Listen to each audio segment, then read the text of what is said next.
Good right here? Yeah, you good. All right, so Dreddy Kruger, DKNY, he was a dancer for the Genius, and at the time in the neighborhood, Bushwick was like my home team. Like, you know what I'm saying? It's like I was how can I say? I was the soundtrack to the streets. So it was like at that time, reggae music was an influence in the neighborhoods. You know, from all the marijuana spots, the cocaine spots, you know, influenced by a lot of Jamaican posses. So, you know, that music in like maybe 1990, 91, reggae music was an influence as well as hip hop. And I just took a sample from Reggie Stepper. The record go original Timbo King. I took it and made it say Timbo King. You know what I'm saying? It was like I did American version of a Jamaican record. Usually Jamaicans do the, you know, do it over in their version. So I did my version in the Jamaican version. Instead of saying Kimbo King, I made the real guy say Timbo King. So we flew him from Jamaica. His name is Reggie Stepper. Yeah, Reggie Stepper. And the song is called Kimbo King with a K. So I made him say Timbo King. And the brother Spark 950 at the time, he was the DJ and producer, and he was known in the neighborhood. So I started out with him. You know, I got my feet wet in the industry with him. And Dreddy Kruger was a dancer. If you know the music business, you know the music business is ran by dancers. So I used to give my music to Dreddy Kruger, and he used to make little dances in the neighborhood or go to, you know, the latest clubs with my music and let, you know, the other dancers listen to it. At the same time, he used to give me feedback. So one day we was in the city and we went to the Music Factory. It was a famous record store on 42nd and 7th Avenue, I believe, in Times Square. And one day we was, you know, looking at singles, looking at breakbeats. And one day Sean Puffy Combs walked in the store, in the record store. And Dreddy was like, yo, look at my man Sean. He called him Sean. You know what I'm saying? He wasn't P. Diddy, he wasn't Puffy, he just called him Sean. And because, you know, Sean Combs was a dancer. Right. So, you know, Dreddy was named Footsteps at the time. So Sean was like, yo, what up, Footsteps? What's going on? You going out tonight? Yo, I'm gonna see you. Boom, boom, boom. You know, they talking they dancer stuff. And then Dreddy introduced Sean to me. He was like, yo, this my boy Timbo King, you know what I'm saying? From Bushwick, Brooklyn. You know what I'm saying? Yeah, MC. You know, he's very versatile. And Sean was like, let me hear something right now, right in the record store. Word. Yeah, while we was in the music store. So while we was in the music store, was music playing already. You know what I'm saying? You know, hip hop, I forgot what joint was playing, but, you know, I just went with the flow. You know what I'm saying? My BPM, and it sucked in my head, and I just was on it. And Sean was like, yo, come to my office. I got an office, blase blah. I work for Uptown Records, this, that, and the third. Yo, I like your voice. You got delivery. Plus, you know, my man, Footsteps. If Footsteps say you're official, you know you're official. So come down to the office next week. And then I'm going to give Footsteps your info so you can get, you know, contact. So boom. A week later, went down there, you know, I played the joint. Him and Andre, they went crazy. They was like, yo, we love it. Reggae hip hop, that's what's in. Yeah, we got Buju Banton and Heavy D. Now we're gonna have you and Reggie Stepper on this. We got this project called the Who's the Man Project. It's gonna be a movie and a soundtrack. I'm gonna introduce you to the Notorious B.I.G. Yo, Big was in the other room at the time. This was at the MCA office on Universal, right? He introduced me to Mary, he introduced me to Heavy, that same day. So, you know, as I played my record, you know, everybody was feeling it. And it was like, yo, we want this. So, you know, they signed me and Spark right there and there, right there. You know what I'm saying? This was like 92, 93, right? The end of 92, like right. That November, like this time in 92, November, before the holidays. Right. Word. So 3-4 months later, after, you know what I'm saying, the holidays, you know, Who's the Man came out.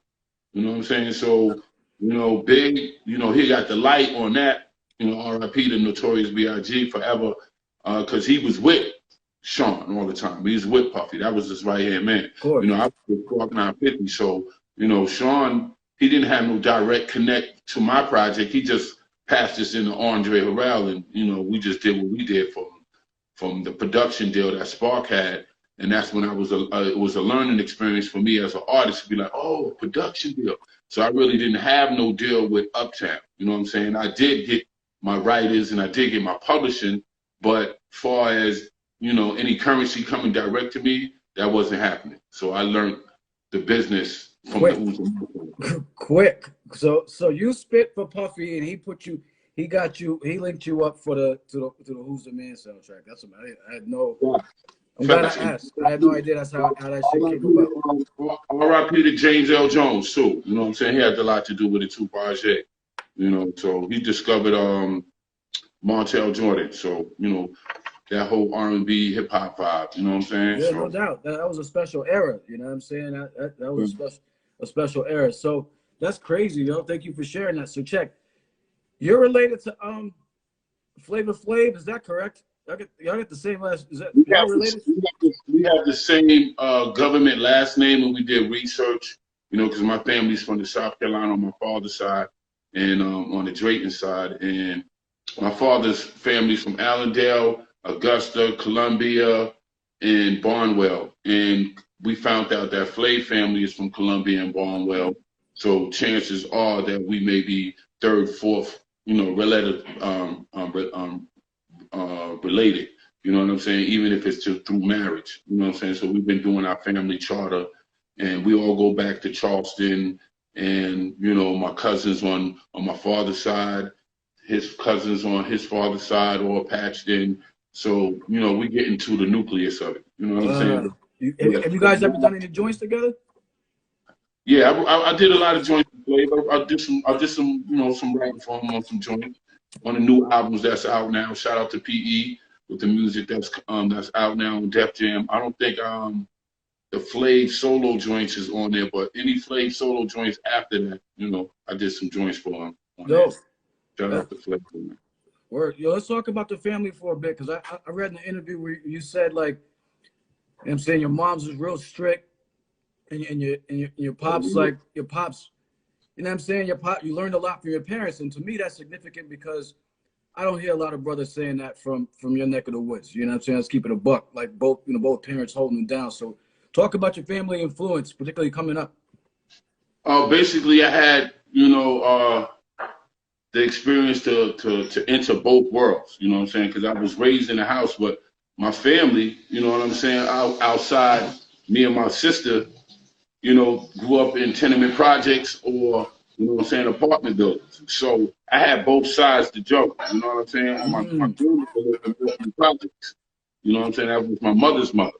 You know what I'm saying? So, you know, I was raised in a house, so we had different upbringing. You know what I'm saying? We had to pay for our own everything. You know what I'm saying? So it was a different mentality. So when I went to my cousin's house that lived in the Brownsville and Tilden projects, you know, their mentality was totally different. So I had got to learn both worlds and got to master it. And yeah, my mom's was strict, you know what I'm saying? Because my mom's used to do fingerprinting for central booking. So growing up, she used to tell me she should see all my friends. She's like, yo, Miss Maddie, you know, because, you know, that's when one of my friends, she should say, yo, I seen your friends downtown, you know, because she's worked downtown, Brooklyn. So I seen your friends downtown. Yeah. I was like, oh, okay. So I out of respect for my mom's working for the precinct, I would never like to go through there and then she got to fingerprint me. You know what I'm saying?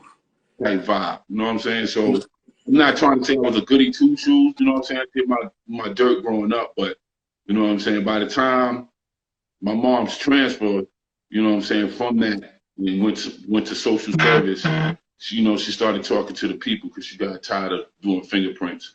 So she went to social service. She became a social worker. So, you know, she was dealing with different people's mentality and emotions from male and female. So I got her experience coming home from that. And then my father was a printer.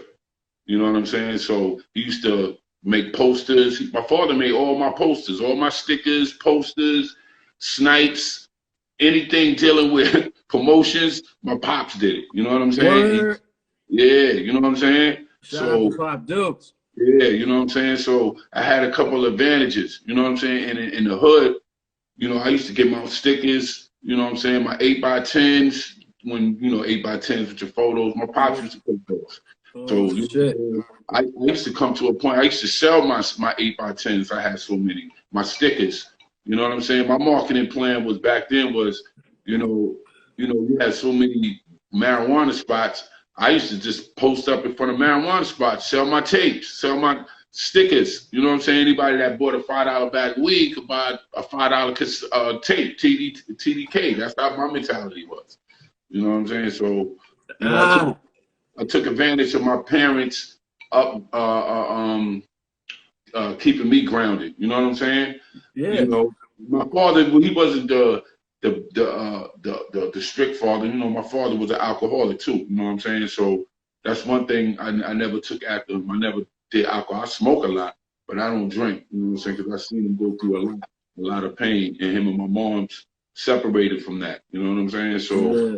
when my mom separated from that, that's what moved me to Bushwick. You know what I'm saying?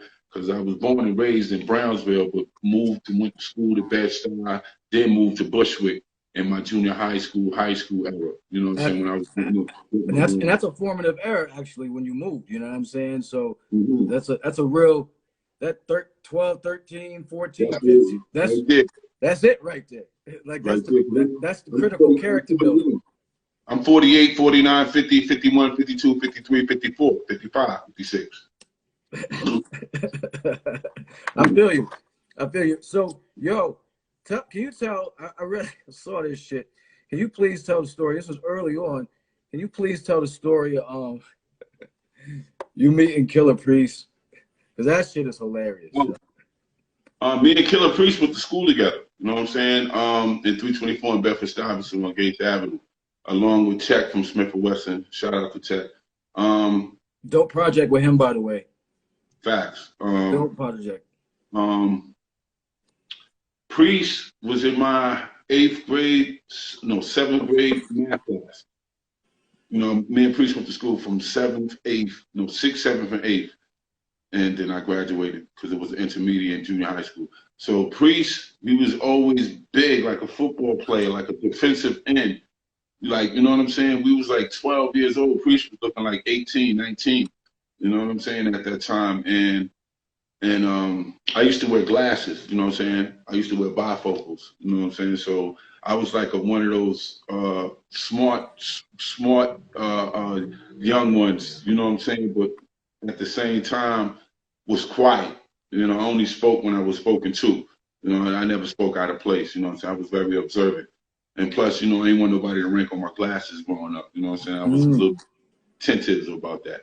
But anyway, Priest, you know, me and him was always cool. You know, we sat next to each other in math class and shit. So one day, Priest was like, I know him as Walter, you know what I'm saying? So Priest was like, yo, man, this guy, man, he got my Dig Dug cartridge. This one, Atari 5200 was popping. And I was like, your Dig Dug? I was like, you know what I'm saying? I was playing that shit last night with my boy Leroy. He was like, Leroy? He was like, yeah. Leroy told me he lost my cartridge, this, that, and the third. I was like, oh, what, Priest? Damn, Priest. I ain't want to be like a dry snitch. Like, I'm like, you know, it just happened to be in the conversation. I was like, I was playing that last night. I don't know why he told you he lost it. You know what I'm saying? This math class. We had second period in the day, the next day. I was there last night. So Priest was like, you sure? I'm like, yo, Priest, come on, man. I wouldn't do that. Man. So Priest was like, yo, Priest said, you sure? He asked me 3 times. I said, yeah, sure, man. And Leroy was like 2 seats in front of us in math class. So you know, Priest went up to him and asked him, he said, yo, why did you lie to me, man? And say you lost my Dig Dug cartridge when you know you was playing with Tim last night. And he looked at me like I told him, but it was just in the conversation. And he just went crazy on Leroy. I mean, like really, Priest pounded him out in school. Well, rest in peace to Leroy too. He passed away on some street vibe shit. But shit is crazy. But yo, and then from there, me and Priest always was cool. He's like, yo, good looking Priest. I mean, like, you good looking Timbo. Word. I mean, he didn't call me Timbo, but he's like, you good looking Tim. He's like, yo, it's the first time somebody ever tried to play me. Like, you know what I'm saying? He never got played before. That's when I remember, like, oh, you heard that slang. Oh, he played you. You know, that was a sign of playing somebody playing early. And I was telling him, oh, he playing. Man, he ain't lose your cartridge. You know what I'm saying? That type of vibe. So me and Priest came cool like that. But I ain't see Priest till after maybe, that was back in the days. I ain't see Priest till like 15 years later. So you didn't do no music with him early or nothing like that? Huh? So you didn't do no music with him early or anything like that? Nah. We was always, I was into gymnastics. Priest was into like football and like a physical sport guy. Priest was into that vibe. You know, I was into gymnastics, you know, backflips, somersaults, you know, flying tucks. You know what I'm saying? I'm jumping off of garbage cans, jumping off of, you know, monkey bars. I was one of them. You know what I'm saying? Take my glasses off. It's a rap. You know what I'm saying? Turn into a superhero. You know what I'm saying? The Sand Park days. And that was junior high school. You know what I'm saying? Then after I took my glasses off and junior high school was going to high school, it was a rap. That's when I became an MC. You know what I'm saying? I was like, yo, I gotta take these glasses, man. I did that too. I had to do that same thing. I'm in Bushwick now. I'm in a new zone. I'm not in Bed-Stuy no more. Nobody don't know me over here like that. So let me take my shit off. Took my shit off. You know, I used to go around down there blind. I used to go in Brownsville. People was like, yo, son, what are you doing, son? Like, nah, just chilling. I'm all right. Oh, shit. That's when I hustled up and got some, you know what I'm saying, my eyewear, got my shit contacts and all that shit. That's when it was fresh. I was like, oh, it's a rap. You know what I'm saying? Now I can see. Word. That's I mean, I can relate, man. I wore glasses since I was 4 years old. And then I got the LASIK surgery like about 10 years ago. So it was a blessing just to like be able to see traffic signs and shit. That shit was crazy. I was reading license plates and shit. Like, whoa, I could see. So I get it. That's why I started doing eyewear, eye instruments called Eye King. I know how important eyes is to the human body. So you know what I'm saying. I was born nearsighted.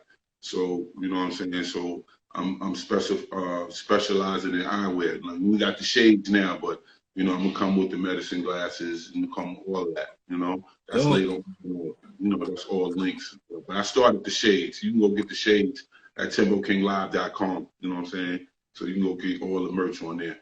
Word, that's what's up. Yeah, I saw something about that before.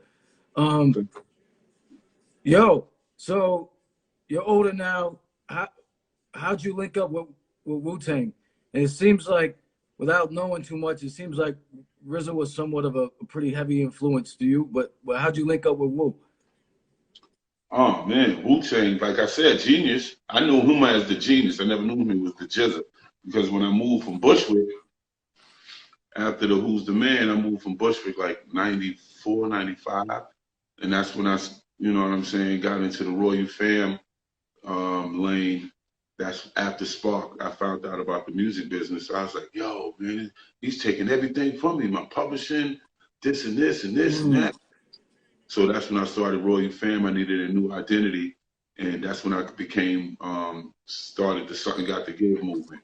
You know, and that's when we did Something Got to Give. Shout out to Joakim, the ill figure from Brownsville. And he produced the track, and he was always telling me, yo, I'm with the Wu-Tang production, and I know what you need, Timbo, your voice, your delivery. You need that. Spark was cool and all that, but we didn't give you what you needed. So I was like, all right, cool. We tried it out. One song, went to the studio, invited me to the studio. He was playing some tracks, and I was like, yo, we gotta make something according to, you know, our vibe. So, you know, he was on, I think it was an SP back then. I know it was hardware. He was on some joints, and we made Something Got to Give in the studio. Word. It was crazy. It was classic. That one song was, it got everything. You know what I'm saying? He took it to RZA. RZA couldn't believe it. RZA was like, yo, that shit is crazy. You know, genius. Everybody was bugging off that record. And then he came back and told me, he was like, yo, the Wu-Tang going crazy over your shit. I was like, the Wu-Tang? Yeah, where I heard that shit from? I'm sitting in the back of my mind. He's like, yeah, the Jizza, the RZA. I was like, damn, I heard those names before. Remember, I'm from Bushwick. So I'm like, but I don't know them as the RZA and the Jizza. You know what I'm saying? I always tell the story. I knew them as Prince Rakeem and the Genius, because the Genius took me to battle the Prince Rakeem. You know what I'm saying?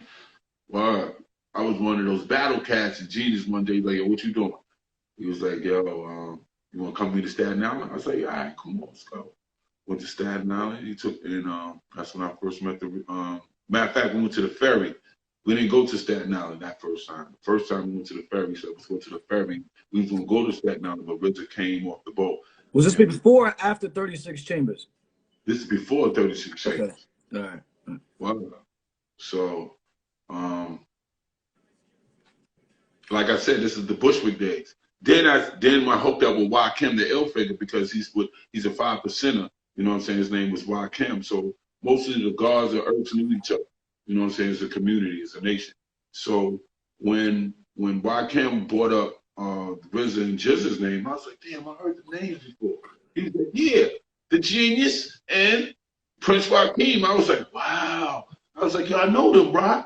He was like, yo, you know them? He's like, then Rakim took me to Staten Island and said, yo, I'm gonna bring you to RZA's crib. So that's when we went to Fort Michelle crib. And I seen RZA. And when I went to his crib, RZA was like, what up, Timbo? He already knew me. This was like 4 or 5 years later. Like, what up? And Rakim was like, yo, y'all know each other. He's like, yeah. Allah just introduced him to me a long time ago. I battled Timbo. I'm in the house, Ray in the house. Killah Army was in there. Meth was in there. They had the studio downstairs. So that's how that shit was. It was a vibe. Oh shit, that's a dope ass story. What's like one of the most memorable I guess times as far as like just Wu-Tang related with you and them, or just the whole whatever that whole movement? Old Dirty Bastard always told me he wished he would have made something got to get. Word. Was the first person that got me on stage. When it came to the Wu-Tang entity, like first time going on the show, he took me to Connecticut, him and Buddha Monk. And it was hard for Connecticut. And he was like, yo, I wish he had Brooklyn Zoo. This Brooklyn Zoo is. Wait, was this the spot that you because I'm from CT. So was this did you go to this? Was this late? Is this the joint that Keith Murray got locked up for? I don't know if it's the same spot. Was it did a big riot happen at this show? Yeah, it did. It was. Was this like 95? Was this like 95? Had Brooklyn Zoo come out? Yes. Okay, so this was at the Sting in New Britain. The Sting in New Britain, and this was with the height of some gang shit in CT, and like shit was bubbling. If this is the same party, shit was bubbling off in the club like crazy. And Dirty still was performing while everybody was fighting. Yeah. And Dirty was performing, and then Keith, he said he did. I mean, Keith did his thing. His people did his thing. Some mic stands and shit. I was up in the mezzanine, like bar area, with my girl. This shit came up like tumbleweed, fam. Like the whole just mad, bouncing, getting stomped out everywhere. Like, and at first, them niggas was rocking. And then the whole shit. I think it's the same show. Yeah, it was the same show. It was crazy. The crowd was fighting. The upper tiers was fighting. Dirty was still doing Brooklyn Zoo. The thing is, it set off. I always tell everybody, it set off as soon as, you know, the beginning of Brooklyn Zoo, when it was like, he'll be like, when he starts out, I'll bust that nigga ass right now. And they like, he's saying nothing. As soon as he said that, I remember I watched everything just set off then, yo. And niggas was wilding out to Brooklyn Zoo. That was a historical night right there too, because that's the first time I got on the stage, and I was like, wow, you know what I'm saying? So that was the first time I got on the stage with, you know, somebody that was, you know, they was popping, you know, Dirty was popping. So you know what I'm saying? For me to open up for him was crazy, and he always came and got me to a Philly show, a Syracuse show. He's like, yo, I wish I had that record, but you're gonna open up for me with the Something Got to Give, and then I come and do Brooklyn Zoo. I'm like, all right, come on, let's go. That's dope. That's dope. Yeah, you were at the same show. That's an infamous show, man. That show. Yeah. That show was wild. You know what I'm saying? So yo, let's talk about that, y'all. There's Something Got to Give, and then I ain't hear no shit. I heard the next joint I heard was the Soul in the Hole joint, and then I heard y'all on the Then I heard the legacy. All right, let me talk about something got to give because we re-released and reissued Black Castle 25th anniversary this year. It drops December 12th. You can pick up the MP3 version on TimboKingLive.com and get the artwork, everything. And we pressed up vinyl, CDs, and tapes. And his original format, remastered. Rakim the Ill Figure preserved all the tracks. Is great. It's a great piece of work. And Something Got to Give was the debut single from that album. But what happened was, you know, we was young at the time and we was running with the whole Something Got to Give movement and, you know, going up to corporate offices doing Something Got to Give movements on employees wasn't the move at that time. You know what I'm saying? So we had to learn the hard way. You know what I'm saying? So we got blackballed. And you know, Capitol Records, that's a corporation, that's a big label. That's when they got Elvis. They had I believe the Beatles. So, you know, when that occurred, you know, it shut it down the whole rap division. As far as like, you know, the Channel Live, I think Hurricane G, Milkbone, and Shaggy, all those artists. I mean, they did great before we got there, but when we got there, you know, the whole rap division had to shut down. So, yeah. So, you know what I'm saying? We was hot for a minute. So, go ahead. So then that's when we went overseas and did the joint with I Am, because Something Got to Give and Royal Fam and I Declare War, you know, was getting the buzz. We was doing the Gabbins, we was doing the hits, you know, it was charting, you know, Billboard, it was doing great, but the album never came out. So we got international respect from the single. So one day we was in the studio in I think Green Street Studios, and Dreddy knew this brother named Billy Judah, and Billy Judah was like, yo, this brothers from overseas, they like the Wu-Tang Clan of France. It's like 5 of them and 4 producers and 3 DJs, and we was like, wow. So they was like, yo, they want to do a joint. So they invited us to the studio and we did the song. We didn't know how popular and big they was. And they flew back after we did the song. Next thing they know, they call us like, yo, y'all got to come to Marseille, France. Yo, this is going to be the leading single to the School of the Silver Mike's album. Yo, we're going to do $1 million video. Yo, this is big. So we went out there, you know, first time went international to France. And the first day it came out, it sold 100,000 units as a single. And that's equivalent to gold in America. So the first 2 weeks, that album went certified platinum, like 1 million sales. So that shit was unheard of. You know what I'm saying? And we won like an American French, like a Grammy, like a French Grammy. Yeah, it's like a French Grammy, but American Music Award type vibe over there. Yeah. You know what I'm saying? So that was I Am's biggest album and biggest single ever to this day. Yeah, but 1998, that was like the album of the year, yo. That was the album of the year. I was. Shout out to Dreddy Kruger, Particle Son. I Am. Shout out to Marseille on that one. And when we came back with the plaques and we came back with the awards, America, RZA was like, yo, we had the video and all that. RZA was like, yo, he was like, yo, y'all did it. Y'all went platinum. Y'all went international. Yo, what y'all want to do? And RZA was like, yo, that black ball might be off your list right now. They can't say nothing about Roy Fam now. He was like, oh, word? All right, cool. So RZA was like, yo, since y'all did that move, that was a good move. I'm going to offer y'all a production deal where, you know, it's not y'all going to be tied down, but anything that come out this Wu-Tang chamber, y'all could be involved with. So the first thing that came out in 97, 98 was the Soul in the Hole. So we did Soul in the Hole. After we did Soul in the Hole, we did the Jizz's album, Beneath the Surface. After Beneath the Surface, I did the RZA's album, Bobby Digital album. At the Bobby Digital album, we did the Swarm. The Swarm. After the Swarm album, I did the Ghost Dog shit, right? The Ghost Dog soundtrack, and was in the movie. Yeah, that shit was dope. So.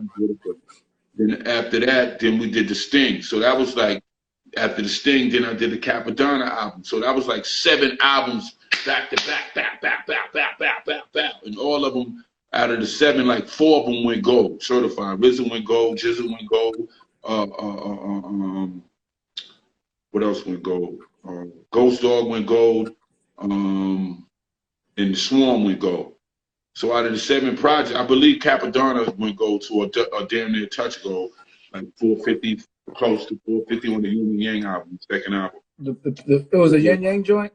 Yeah, the Yin and Yang joint album. So out of those 7 projects, 4 of them went gold, and I was a featured gold artist.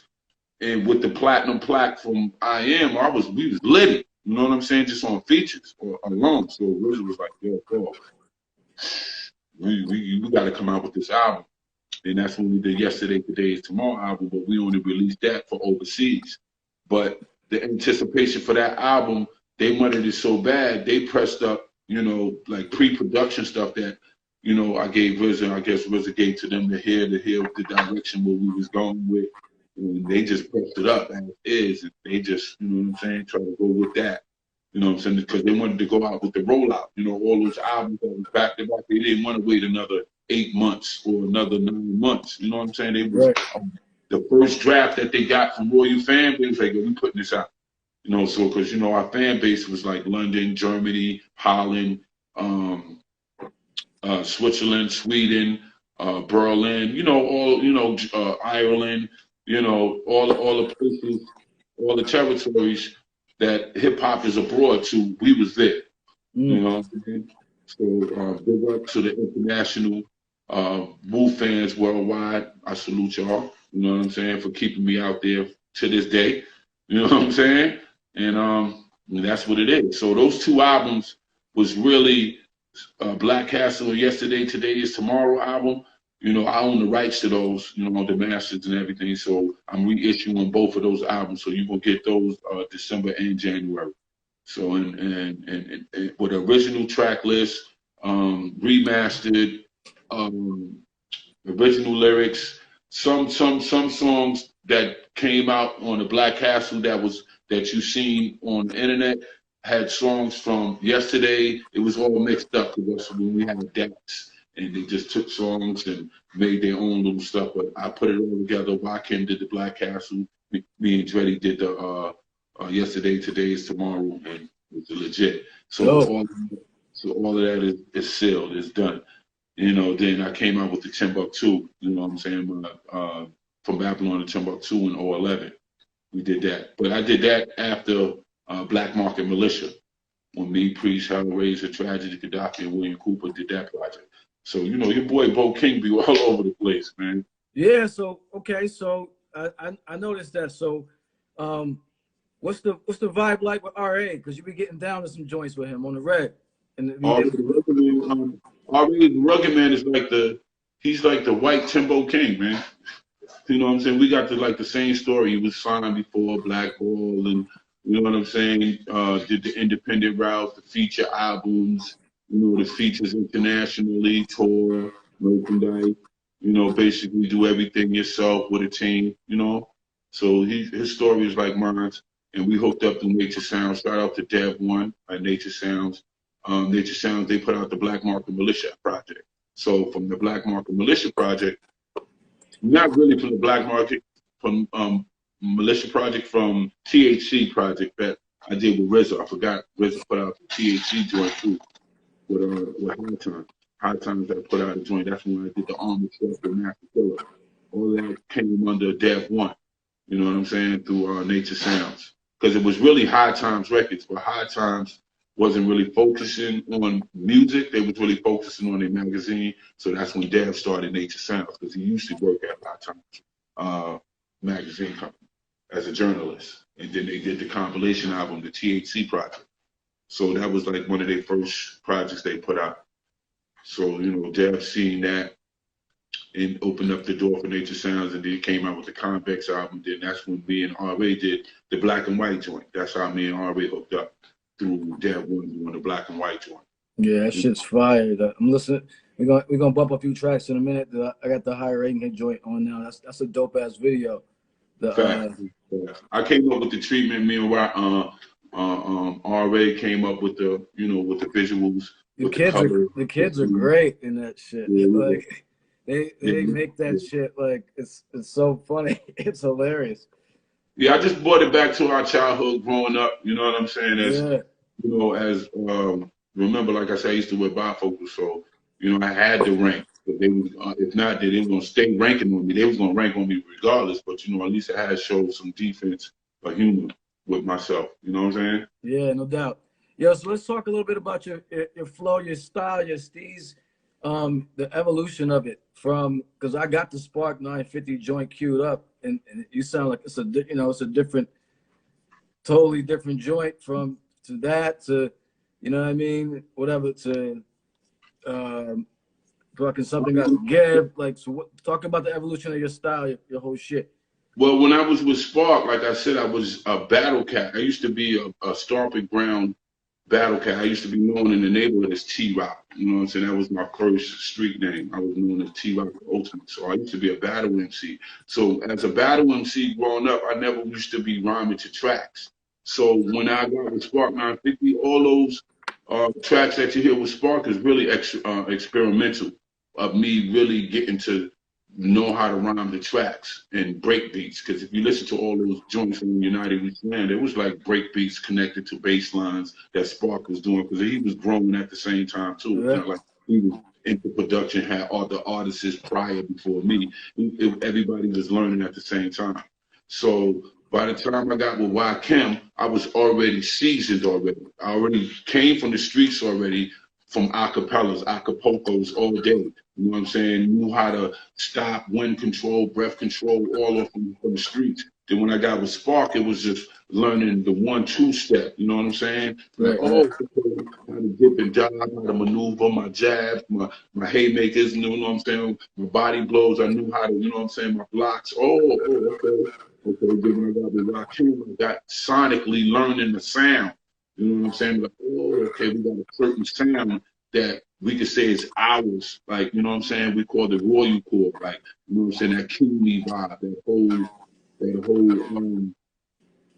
that hidden chamber music. You know what I'm saying? So it got me into character, so I could write my own narrative. You know what I'm saying? That whole Royal thing I always been on from we kings and queens, and we come out of poverty, but we really come from royalty with descendants of greatness. I always been saying that from day one. You know, like when I was saying that artists were saying that they was big time drug dealers. So I was up against a lot of artists saying that they was drug dealers when I was saying they were we kings and queens. So now, 25 years later, everybody's saying they're kings and queens now. You know what I'm saying? I'm saying like, oh wow, but you the same one that was telling everybody to get a pack of a kilo. You know what I'm saying? Now everybody's dead in prison. You know what I'm saying? They're fucked up from you telling them what to do from their raps. Now, you know what I'm saying? Where they gonna turn to now? You see what I'm saying? That's another subject matter. You know. No, let's go there, man. I wanted to always like closing things out with some real shit, man. So I mean, like I want to go there with a couple things. Before we go there, I did want to ask you though, like you do have mad projects, so please tell us what you're working on, man. Timbo King Live. I know I saw some vegan cookies. I saw all kinds of shit. So what's good with? I mean, I know you're working hard. You know, they call me the grind guard. I make you find God. You know what I'm saying? Like I tell people, you know, Timbo King, I survive in this music culture. Now, the music business is another different field. You know what I'm saying? That's when you're going to have, you know, your special team, your special, you know what I'm saying, your attorneys, your accountants. That's what the Timbo King Live show is about. Shout out to my partner, you know what I'm saying, DH1 Networks, Sunny Days Media. You know what I'm saying? I grew up with him from the community day one.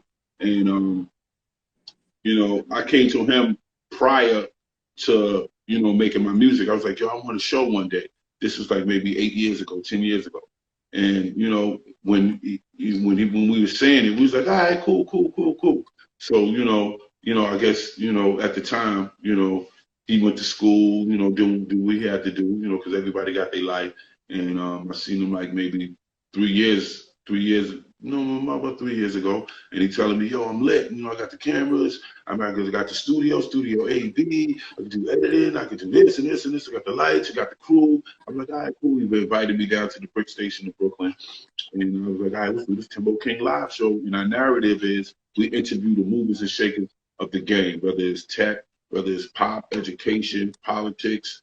The first 2 seasons, we did the music business. Well, we interviewed, like, you know what I'm saying, the attorneys, the accountants, the booking agencies, the managers, the people behind the scenes that make the artist popular, you know what I'm saying, to make him multi-millionaire. You know, you don't get to see them people. So the Timbo King live show is a voice for them, you know, the photographers. Who you know doing interviews with photographers, or Right. you know what I'm saying, or engineers, your That's dope. famous engineer, you know what I'm saying, that did the famous album that you love, but you didn't know that engineer did it. So, you know, we interviewed that person. So season 3 and 4 is on its way. You know, we're gonna change it up, the narrative, how we gonna do it. We got spin-offs. You know, I'm also on Ruko TV, so you can go to Ruko TV and stream the channel, download the channel, DH1 the network, and you know, see all the shows on there. As far as merchandise, Timbo King, you know, hoodies, t-shirts, eyewear, eye can wear. We got digital devices. You know, I have, you know, always have stuff for me, phone cases, phone card albums, you know, still nostalgic with the CDs, vinyls, tapes, still keep that flowing. You know, everything. Just go to Timbo King Live, you know what I'm saying, .com. You can get the episodes, subscribe to the YouTube channel, you know, the business, you know, the IG, hit the IG up, Facebook, Twitter, you know, to all the fans that have been, you know, support me for years. I love them. Shout out to my HR team that got my back no matter what. Like, you know, my brothers like Zach Harlan out of Montana, you know what I'm saying, Extra Extension, people that, you know, that be hitting me up for, like, teachers. They don't even be having that much money, you know what I'm saying? I be telling them, like, whatever you work with, you're a new artist, you independent, I know how it is, you know what I'm saying? They might throw me scraps, but I might take them scraps and build with the scraps, be like, all right, give me something else. Like, you might be good for something else. You might not have all the money to pay. You might could be a good editor, or you might be, you know what I'm saying, a good graphic art designer, or you might do layouts. So it's a barter system. So I work with people, you know what I'm saying, worldwide. So That's what's up, man. That's what's up. So yeah, man. So what's music-wise? What's good? Royal fam, anything? Black Market Militia, what's good? Timbo King. Music-wise, I got 2 EPs I'm gonna drop. It's called a TIM project. Shout out to Tim, Exquisite MC out of Albany, New York. Ab the Autocrat.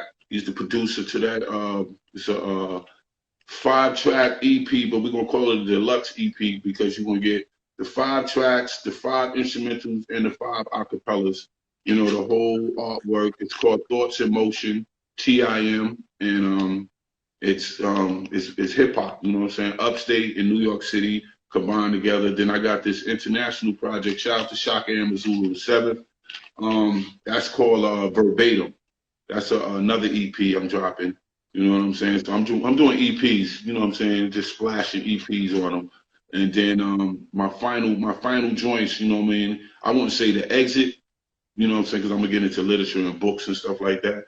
But, you know, I'm doing the Second Timothy with Nature Sounds, and I'm doing Soul Capsule, Warrior Fam. So, you know what I'm saying? A lot of people say I should do another boot camp with Tech. That's in the air. You know what I'm saying? If he's not busy, we could do that. Yes, but, yes. I'm in agreement with that. That shit is fire. That shit is fire.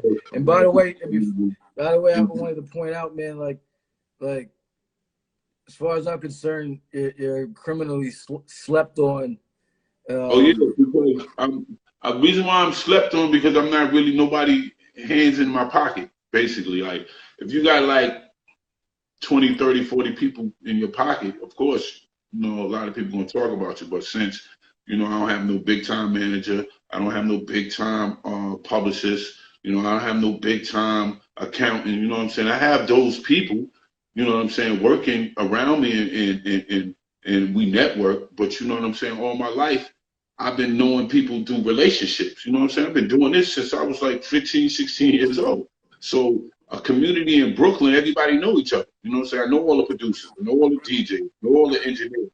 You know what I'm saying? The dancers they the executives now, so I know all the executives. I know all the key people. Like I said, my father was a printer. So anything that I want, posters, snipes, I do that myself. You know what I'm saying? I was self-contained from day one. I'm the grinder.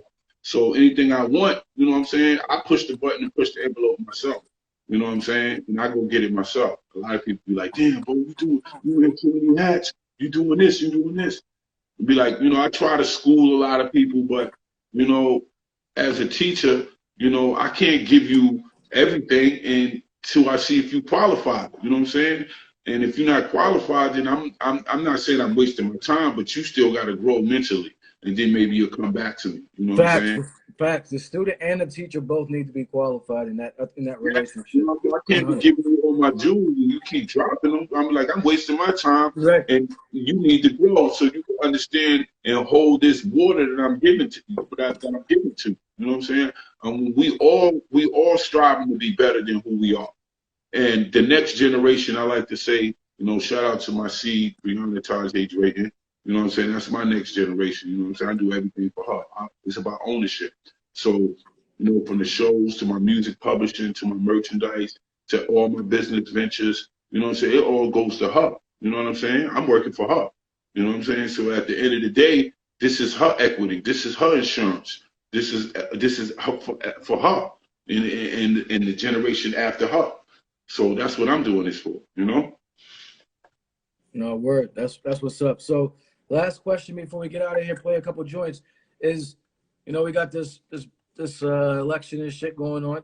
So let's say Timbo King is elected president. And what's your State of the Union address after you get elected? Because what do you have to share with the people? First of all, I would have to go into, identity crisis, nationalities.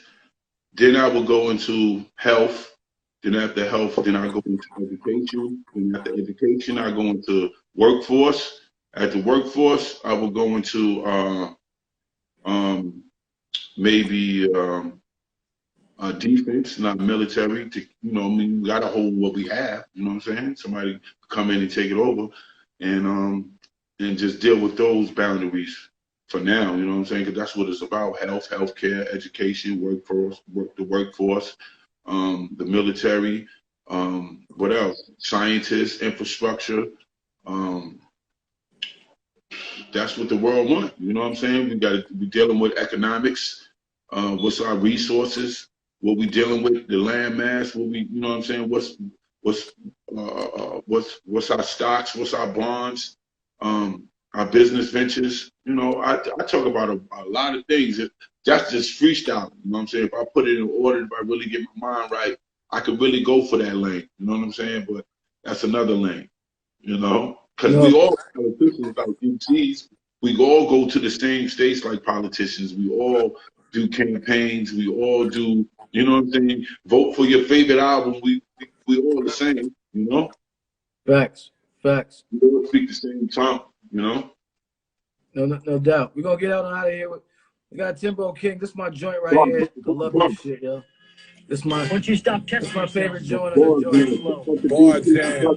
When that happens, you kill you. Ink the literature, scriptures, poems, turning into cinemas, images from large to miniatures. We killing your senators with shots from cylinders, even innocent ministers for lying in sentences, invading your premises since beginning of Genesis. Global warming temperatures, the stroke of my penmanship. My throne made a hard labor in God's favor. Carbon written, respect our neighbor. You slave trader, I'm a time hater. Great debater on both sides of the equator. Makers of the black market militia layer. I build pyramids and spit prayers to my fellas in the upper tier. Sick heights, use the atmosphere. Travel with me. The journey is a long quest. You now looking at the Lord's best in a war's vest. Step toward Jerusalem, carried on his chest. I move like the speed of light through the wilderness. My craftsmen keep the balance with the measurements. Controllers of the hands of time.